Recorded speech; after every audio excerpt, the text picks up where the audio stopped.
Asal-usul bocah gimbal dari Dieng. Dataran tinggi Dieng di Jawa Tengah menyimpan peradaban kuno. Daerah pergunungan ini memiliki puluhan situs-situs candi kecil, peninggalan Mataram kuno, bahkan mungkin era yang lebih tua. Kehidupan masyarakatnya yang agraris masih berselimut mitos dan legenda mengenai para penguasa di dimensi lain. Makhluk-makhluk astral masih dipercayai mempengaruhi kehidupan masyarakat Dieng, termasuk fenomena bocah-bocah berambut gimbal yang kerap disebut bocah gembel. Mereka umumnya berada di Dieng. Namun warga Dieng yang berdiaspora pun tiba-tiba memiliki anak yang berambut gimbal sebagai anak-anak yang dipilih dan istimewa. Bila rambut mereka menggimbal non jauh dari Dieng, bisa dipastikan dalam darahnya mengalir keturunan Dieng. Lalu dari mana asal-usul kegimbalan mereka? Kepercayaan dari generasi ke generasi menyebut dua nama yang melegenda, Kiai Kolo Dete dan istrinya Nini Roro Rence. Mereka berdua membawa pesan diplomatik untuk memperluas wilayah kerajaan Mataram. Sebagai diplomat, Kiai Kolo Dete bisa memaksakan kesaktiannya agar suatu wilayah takluk ataupun dengan diplomasi. Namun satu hal yang membuat sosoknya melegenda, ia sakti dan membela rakyat kecil.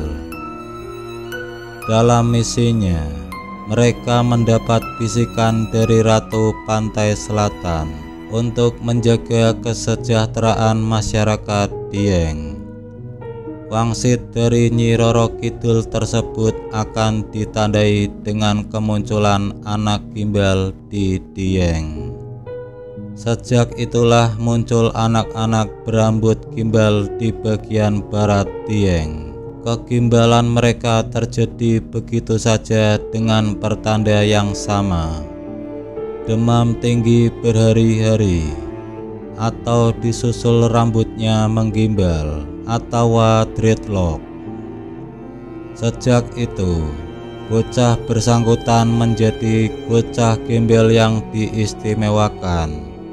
Segala permintaan mereka biasanya dipenuhi dan diistimewakan warga. Mereka dianggap sebagai titisan Kiai Kolo Dete dan Nini Roro Rence dari sang penguasa Laut Selatan. Mereka menjadi semacam parameter tingkat kesejahteraan warga Dieng. Makin banyak bocah gembel, makin sejahtera warga. Jumlahnya memang pasang surut. Rambut-rambut mereka turut istimewa lantaran tak bisa dipotong sembarangan dan perlu upacara adat. Kabarnya ada warga yang memotong rambut gimbal anaknya. Tak lama anak itu sakit dan reda setelah rambutnya kembali menggimbal. Pemotongan rambut mereka dikenal sebagai ruat gimbal. Sebelum prosesi, mereka diberikan kesempatan meminta barang atau sesuatu yang menjadi kesukaan mereka. Permintaan itu bisa mudah dikabulkan, kadang unik, terkadang sangat mahal untuk ukuran bocah. Mudah bila hanya minta ikan goreng misalnya. Unik bila mereka meminta binatang peliharaan.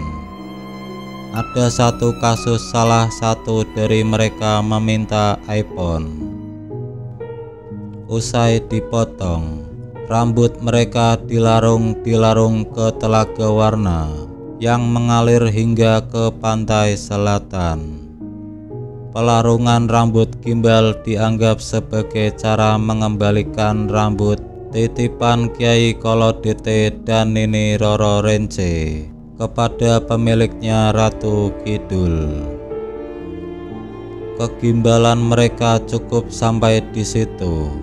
Usai menjalani upacara tradisional, mereka kembali sebagai bocah normal. Ruwat gimbal saban tahun menjadi salah satu atraksi budaya dalam Dieng Kultur Festival.